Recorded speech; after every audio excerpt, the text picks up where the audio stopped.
Apollo 11, 8 days after launch. Columbia blazes through the Earth's atmosphere at 36,000 feet per second.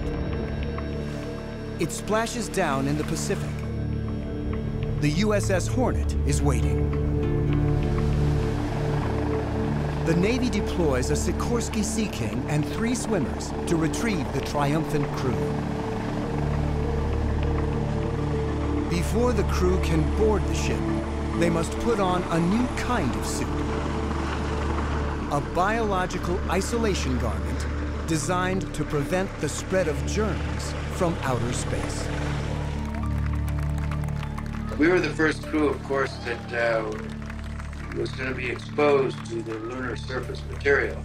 And there was a fair amount of scientific debate as to whether that might anyway pose any hazard to people back on Earth. Apollo 11's voyage for the ages ends in this trailer, called a mobile quarantine facility.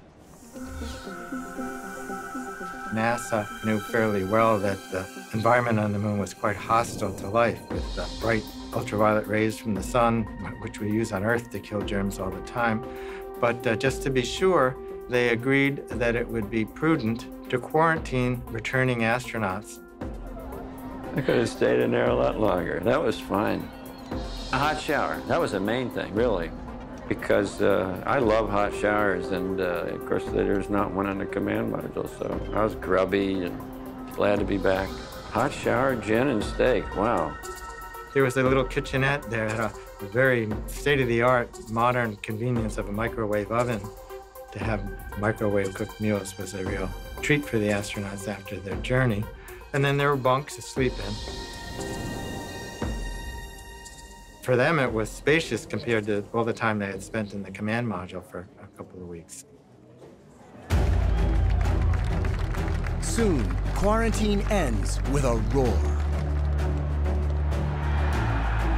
The returning astronauts are treated as heroes.